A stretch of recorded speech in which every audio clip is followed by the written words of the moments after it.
Assalamualaikum warahmatullahi wabarakatuh. Anak-anak, hari ini kita akan membahas materi bab 2, yaitu reproduksi pada tumbuhan dan hewan atau perkembangbiakan pada tumbuhan dan hewan. Anak-anak, sebelum kita membahas lebih rinci, perkembangbiakan atau reproduksi ada dua macam. Yang pertama adalah perkembangbiakan secara generatif atau kawin, dan yang kedua perkembangbiakan secara vegetatif atau tidak kawin. Apa perbedaannya? Yang pertama, perkembangbiakan secara generatif itu anak merupakan hasil peleburan antara sel kelamin jantan dengan sel kelamin betina. Sementara untuk perkembangbiakan vegetatif atau tidak kawin, terjadinya anak tanpa peleburan sel kelamin. Kemudian yang kedua, pada perkembangbiakan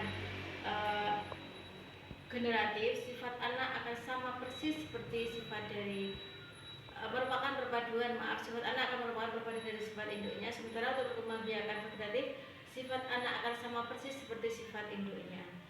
Nah, sekarang kita akan membahas perkembangbiakan secara vegetatif pada tumbuhan angiospermae atau tumbuhan biji. Contohnya apa? Tumbuhan biji, tumbuhan yang di dalam buahnya terdapat biji, seperti misalnya mangga, seperti misalnya rambutan, seperti misalnya salak dan lain-lain. Nah, sekarang kita bahas secara vegetatif alami. Ada 5 cara. Yang pertama adalah rizoma atau batang yang terdapat di dalam tanah. Apa ciri-ciri batang? Anak, ciri-ciri batang adalah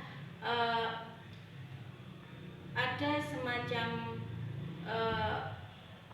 pokok atau tumbuhan yang ada ruas-ruasnya. Nah, di sini ruas-ruas yang ada di dalam tanah kemudian bisa tumbuh menjadi tumbuhan baru, itu yang namanya rizoma. Contohnya adalah jahe lengkuas. Nah, kemudian cara yang kedua adalah stolon atau menjalar. Nah, kalau tadi yang namanya rizoma itu batangnya ada di dalam tanah, tapi kalau namanya stolon adalah batang yang menjalar di atas tanah, bersama beruas-ruas atau berbuku-buku, kemudian jika dipotong akan tumbuh tanaman baru, itu yang namanya stolon. Contohnya adalah pada stroberi.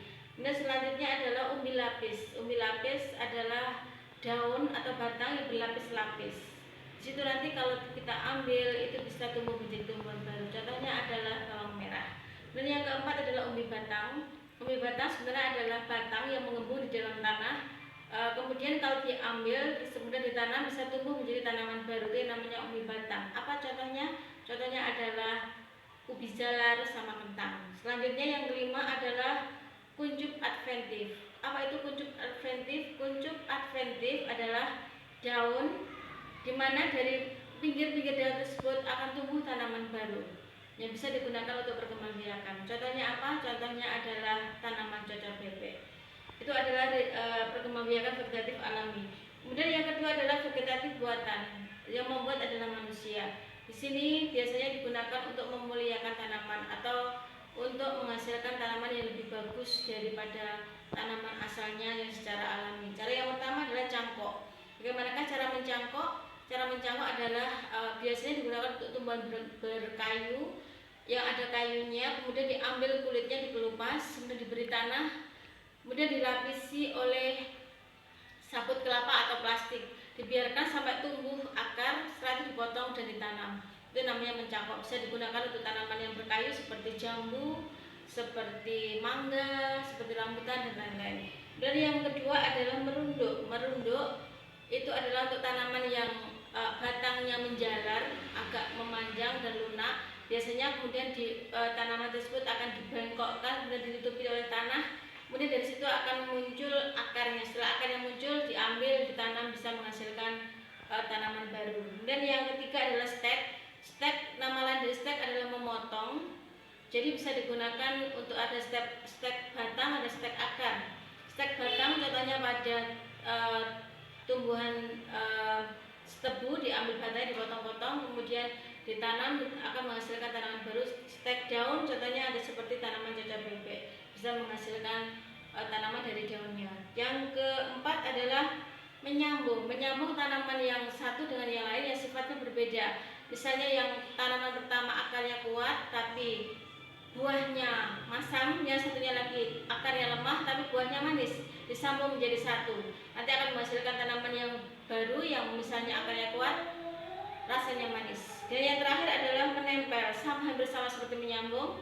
Misalnya tanaman yang pertama akarnya kuat, eh, rasanya masam, yang kedua akarnya lemah, rasanya manis, ditempel tanaman yang batangnya kuat, ditempel mata tunasnya diambil, ditempel dengan tanaman yang kedua yang tanaman yang kedua ya rasanya manis. Nah, seperti itu namanya menempel anak-anak. Nah, materi hari ini saya cukupkan sampai di sini. Tugas kalian di rumah yang pertama, kalian menggambar bunga. Kalian sebutkan bagian-bagian bunga tersebut. Kemudian yang selanjutnya kalian sebutkan apa fungsi dari bagian tersebut. Saya memberi contoh satu, misalnya putik, fungsinya apa? Sebagai alat kelamin betina, seperti itu dan lain-lain. Nanti kalian kerjakan di buku catatan, kemudian kalian kumpulkan melalui WA dan silakan dikirim ke Bu Muhi. Demikian anak-anak materi saya akhiri. Wassalamualaikum warahmatullahi wabarakatuh.